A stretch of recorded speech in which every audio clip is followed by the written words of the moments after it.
Today I'm making a video on Artifact, a game that Valve wanted to sweep under the rug, and with the Save TF2 movement going on, I thought I would shine a light on Valve's failed project, the thing that they really don't want you to know about. Artifact is a game that released in 2018. The game is so dead, in fact, that when you look up Artifact on Steam, the first game is an adult-only game, and then it shows Artifact, which is actually insane to think about, that a Valve game is topped by some random adults-only content. We will go into another example of how dead this game is, because I think it is the funniest example of a dead game having something happen to it because it is just so bafflingly dead. To start things off, let's go with the initial announcement for the game. This is how it went.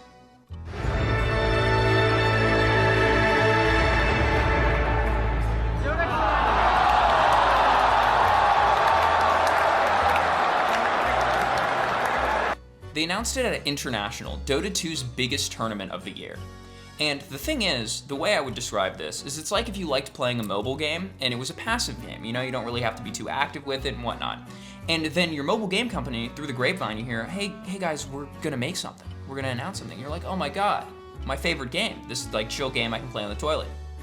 And then that game company comes out with something and says, hey guys, we're releasing a AAA, deluxe, like RTS, like really hardcore strategy game. And it's like, well, I played this for like my downtime, and now I have a game that is like an intense strategy game. They basically released it at a place where it would just get the worst reaction possible, because Dota fans care about one thing and one thing only, and that's Dota.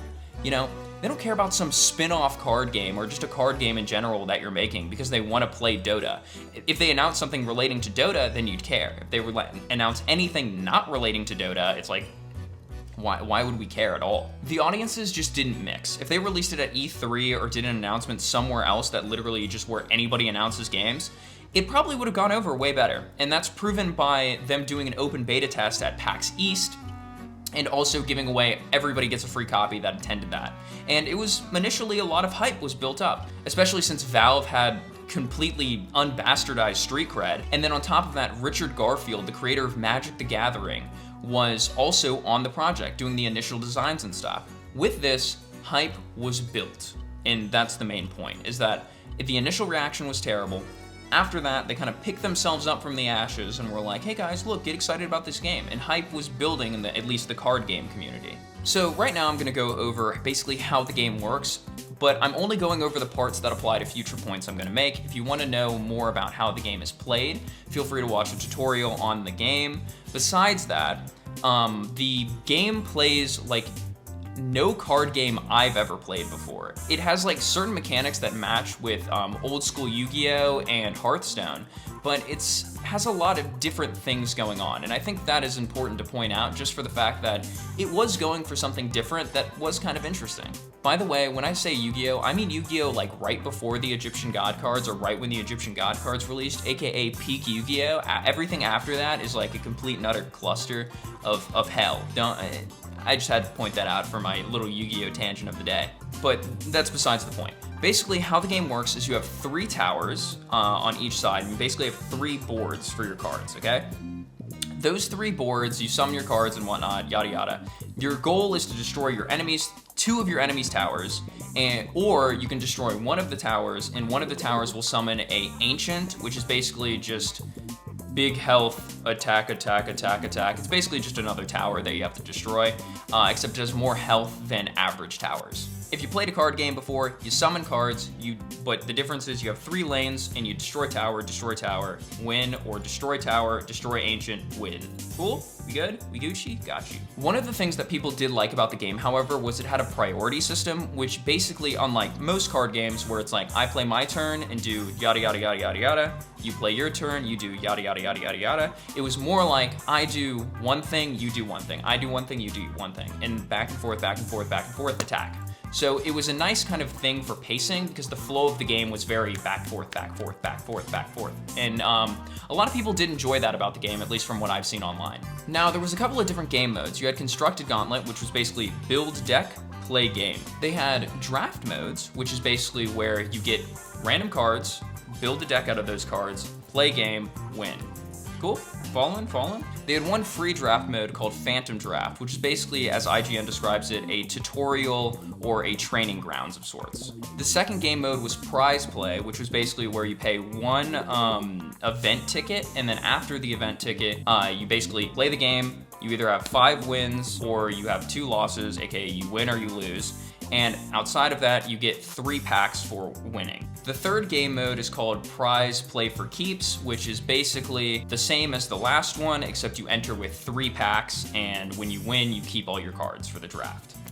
Cool? We following? Sorry if this is getting like boring and nitty gritty. One of the cool mechanics that Artifact had was that you could make your own tournaments and host your own tournaments, and I could totally see that being really fun, where you have like a Discord server full of people, of all your friends that all play this one card game, and you make a tournament, just a personal tournament to go and play card games with. And I don't think many card games were doing that at the time. And I want to point out one more thing before I go into the why the game failed part, and that is the animations and presentation of at least the classic edition of the game is really nice. Like, I like the little dragons animations of when you're about to lose, when you're about to win, when you have a move you can do, and stuff like that. And also how they fly from, they hold your card pack and they fly from one side of the board to another side of the board to the other side of the board, etc.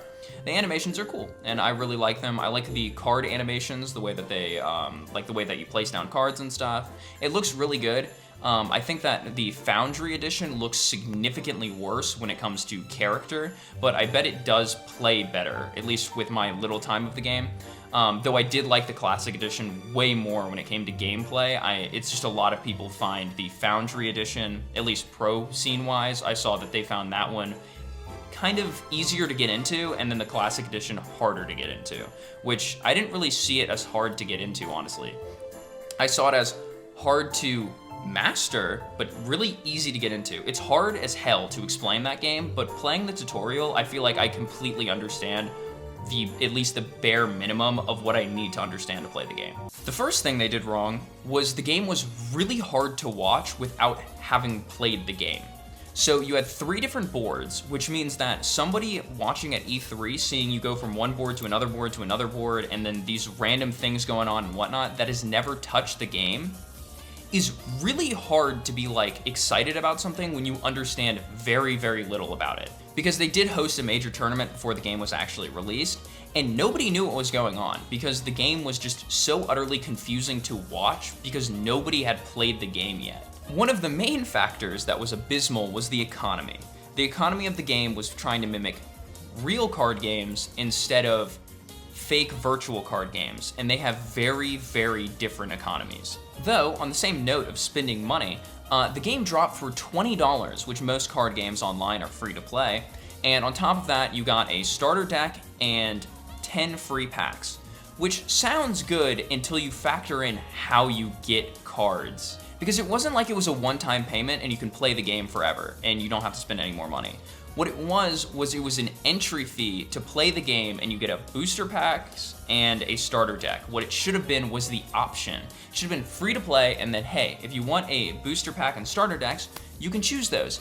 The problem with that, however, is then you would have no cards when you started the game. Therefore, you would have no way to play the game, and if you have no way to play the game, you have no way to earn packs. And even so, you couldn't really earn packs at launch, if what I've read is correct. You couldn't earn packs at launch. Because every booster pack you had to buy. Just like in real life, you had to buy your booster packs. And for specific cards, they made it to where it was on the Steam Marketplace. So you know where you buy your $3,000 CSGO knives? That's the exact same place where Artifact cards are held. So things that are tournament viable will be significantly more expensive than things that aren't tournament viable. Which is kind of baffling, because they could have just made a standard price for all the cards and you could just buy specific cards if you wanted to, or the best model, which is to play to earn the cards, and then you can buy them if you want to just like cheat code to get further ahead. And that led into the major problem, which was you couldn't progress without spending money. If I log onto Hearthstone right now, I can progress without spending money because they have dailies. You know, I play the game, I get packs. That's just how the game works, and that's how literally 99% of card games work when they're digital. Physical, of course it doesn't work like that. I don't have someone knocking on my door and being like, hey, here's your free 5 packs of Magic the Gathering cards. But for a digital card game, the economy is just completely different, and they just didn't understand that. But not only did you have to spend money to get packs or cards of any sort at the game's launch, you also had to spend money to enter into tournament play or to enter draft picks, and they all cost one event ticket. And that's why the other stuff was important, because I specified what cost event tickets. These event tickets cost $1, okay? Doesn't sound like a lot, but the problem is that when you're bad at the game, if you are losing, you have to buy more event tickets. If you're winning, you just keep taking event tickets from other people. So that puts into perspective that if you are bad at the game, aka everybody trying to learn the game, you will have to continuously spend money. So players that are good at the game will stay in, and new players that want to get into the game will leave the game because they have to keep spending money. And just like I said, there was no way to earn cards, there was no adventure mode, there was no daily quests, there was no weekly quests, there was nothing like that to earn anything or just to have fun with in general. There was none of that, because they wanted it to be like a physical card game where you just play the game. And apparently the game had a lot of RNG. I do know that minions were randomly summoned across the board, and then also they attacked in random directions, and the item shop was completely random, and the only variable that was normally random in most card games is how you draw your cards, you know? But the thing is that new players saw it as RNG. Pro players, I've heard talk about it as something that you just kind of have to account for and build your strategy around that. Build your strategy around that. If this RNG fucks up later in the game, then you're screwed. So what you should have is you should have a plan that you prepare here, and then when the RNG screws you over, it's not because of the RNG, it's because your plan was bad. So new players focused on the RNG, pro players focused on the plan that they had being bad. The games also lasted longer than most online card games. They lasted around 15 to 30 minutes, but if it was a draft mode, it would be 30 to 40 minutes, while Hearthstone games are 5 to 15 minutes. So you can see where the discrepancy is, because you kind of just want to play the game and play the game and then play the game. Hearthstone said on Wiki, at least, or on Google, that they wanted a game that you play in 3-hour sittings or like 2-hour sittings. So you shouldn't play this game for like a super extended period of time, because you also have to think about it as the card game market is a lot to do with what you do on your phone. Like usually you pull out your phone, you play a card game, and then you clock out. You know, you play like one quick game. Oh, let me get a quick game of this, right? But the games were so long that you couldn't do that. It's kind of like committing to League of Legends. You have to commit to League of Legends. You can't just kind of like, oh, let me get one league game in, because it takes like 40 minutes. But the point was, that's just not very standard for virtual card games, but it is standard, I believe so, for physical card games, depending on what card game you're playing or depending on the skill level that you're at. Basically depending on your hand, honestly. Because you can have a Yu-Gi-Oh game that lasts like 2 seconds and then ends in one turn, and then you can have one that lasts 45 minutes. So it really just depends on the cards you draw. But this one was apparently consistent, that it was 15 to 30, 30 to 40 minutes. Anyways, I'll stop yapping about that. The last thing that I wrote on this list of why it failed, and one of the most ironic things, is that the beta testers apparently told them the major flaws with the game, and Valve basically proceeded to just not listen and release the game. Which is super ironic when you put into factor that the initial launch is what killed the game. I think if the game was polished and was released properly, then people probably would have had fun with it, especially since it had 60,000 players at launch. If those players liked the game, they would have just continued to play the game. But because the game was such a mess at the beginning, there was no point in them playing the game. Correction, there was no point in them continuing to play the game. They already got their initial play, thought it was bad, refunded it, or stopped playing it entirely. And if the launch was good and they listened to beta testers, then maybe the game would have succeeded and we would have Artifact versus Hearthstone, you know? By the way, I got that information from Action Esports. They released an entire documentary on Artifact. It's a really interesting watch. If you find this video engaging at all, I recommend watching that one. Artifact is the gift that keeps on giving, it seems, because they did a 2.0, or a Foundry edition of the game. They changed it from 2.0 to Foundry, and then the initial Artifact is now called Classic. I'm just gonna breeze through this because Valve didn't really care that they dropped this. They dropped it and then just skedaddled. And then also, nobody cares about Artifact at all. So the initial launch was the problem, and then they could never salvage it, so they just dropped this and dipped. And that's why I'm just gonna breeze through what they basically changed about the game. The first thing they changed is the game became free to play, and they did what I said, which was break it into Classic Artifact for the players that wanted to play the game, and then Foundry artifact, which is the new way of playing the game. Problem, you have a small community, and then you just split your small community even more. Also, in Classic Edition, all the cards were made available for you at the start. So you could just hop in and you have a full deck of all the cards that were in the Classic Edition of the game, or the initial launch. And you can kind of just build decks now and just play the game as much as you want, and you will have all the cards. There's no unlocks, no pay to win, no pay to play, basically, for Classic at all. Basically, they removed the worst part of the game, which was the fact that you had to pay to play any part of it. In the Foundry edition, they made a progression system, a tutorial, adventure mode, and stuff like that. And I'm pretty sure they did have dailies and stuff like that. So they actually did listen and update that, but it was a little too late for anybody to really care. They also made a system where you can basically see all 3 lanes instead of switching between the lanes, which was so confusing for people to watch initially. The other thing they did was they made it to where you can act on all 3 lanes. So it used to be going from left to right.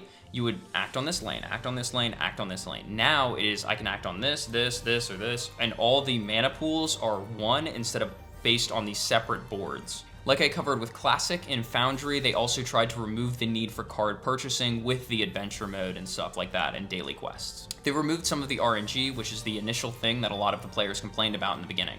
And like I said prior, I think Classic is a better game, at least from visually and gameplay wise. It felt way more engaging for me, at least.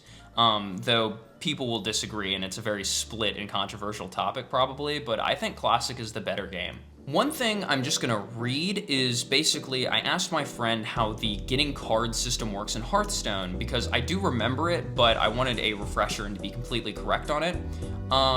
And he's ranked Diamond, okay, so he's a pro, he's professional, right? And I wanted to just see the main difference between Artifact and Hearthstone.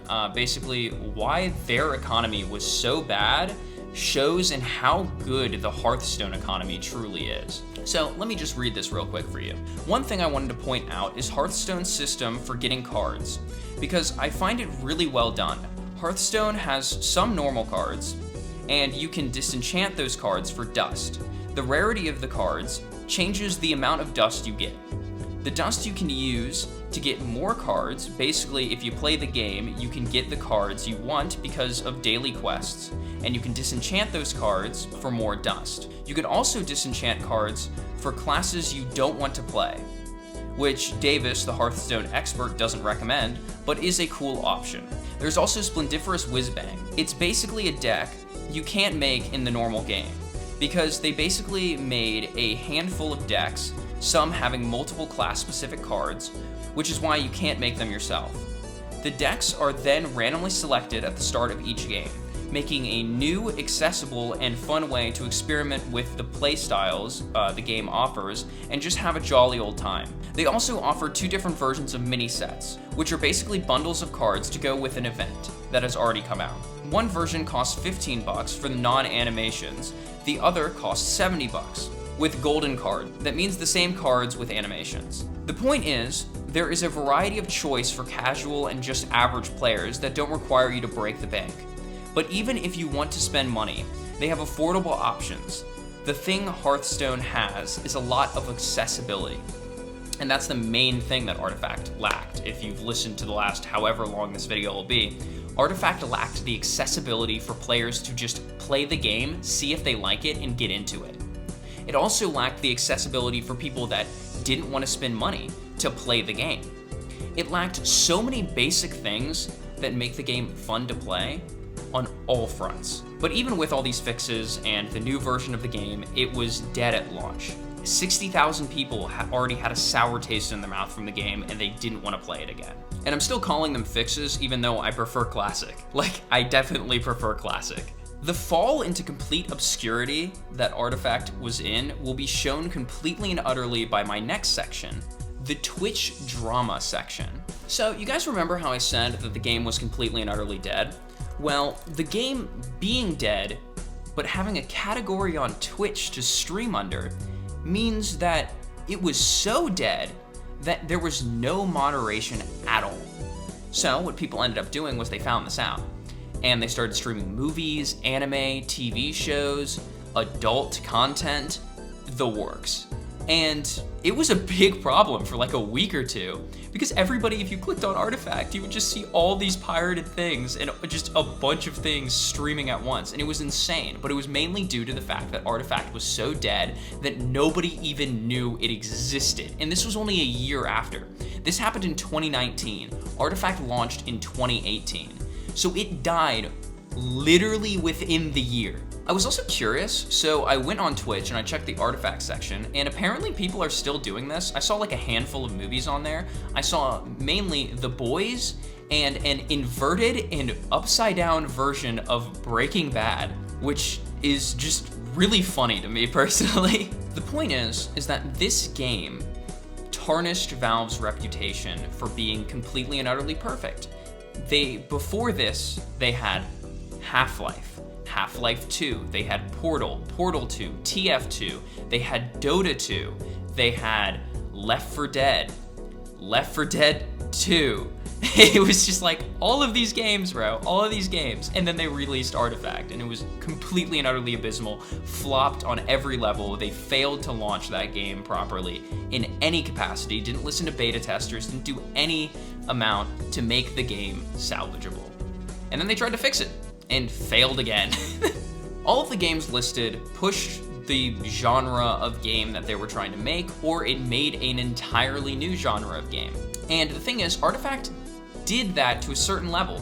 It had really interesting mechanics for a card game, and I actually enjoyed my time with it, you know?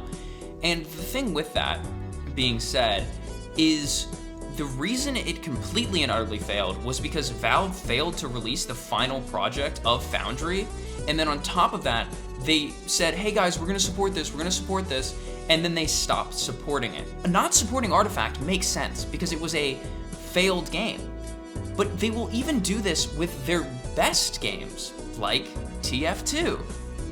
None of Valve's games are safe from being just completely and utterly forgotten, because games that make money, games that do good, can just be completely and utterly left in the dust for Valve to just be like, hey guys, we'll talk about it in 10 years. But Artifact was a case of Valve failing at making a game, and then trying to fix it, and actually putting effort in, but then just not completely finishing it. And I do think that's interesting with the whole entire TF2 thing going on, where Valve is not supporting TF2 currently when it is a game that is actually successful. The thing that reminded me of this was the release of Deadlock, because they're releasing a hero shooter that combines MOBA mechanics and tactical shooting mechanics, and the first thing I thought of when I heard that was, this seems like a complete and utter cluster of a game. And Artifact was a card game mixed with a MOBA. The card game genre and the MOBA audience didn't mix well. I don't think that the audience for a tactical shooter, a hero shooter, and a MOBA mix very well. So that's the first thing.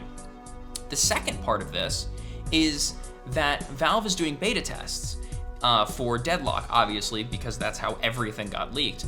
But is Valve going to listen to their beta testers like they apparently didn't with Artifact? Because if so, then we may have another game that is completely and utterly dead on arrival. It could have 60,000 players, and then it has so many bugs and things going on that make the game miserable, that means that nobody wants to touch the game ever again. And granted, I do hope that Valve's new game does do well. I hope that they make a good anti-cheat that they can then implement into their other games like TF2. But I'm not completely hopeful that the game's gonna be that good. And it's nice to see that Valve is making a new IP, but that IP being good doesn't mean they're gonna make another new IP. And that IP being bad, like Artifact, doesn't mean that they're not gonna make another new IP proven by Deadlock. Because people thought Artifact was gonna be the last new Valve IP, and then they have the leaks for Deadlock, a new Valve IP, and then also people thought Valve were completely done making video games, and then they released Half-Life Alyx, which was actually really good, from what I've seen of it at least, because I don't have a Steam index. Anyways, this took a decent amount of time to make. It may be a complete, utter, unorganized cluster of a video. I'm not really sure until I edit it. But I do hope you enjoyed it, and this will be my last comments on Deadlock until something insane happens or the game is released. Also, PS, Valve, look at me. Fix the bots in TF2. You need a good anti-cheat to make a new hero shooter. If you don't have a good new anti-cheat, no one's gonna play it. If you make the new good anti-cheat, apply it to TF2. Thanks. See ya.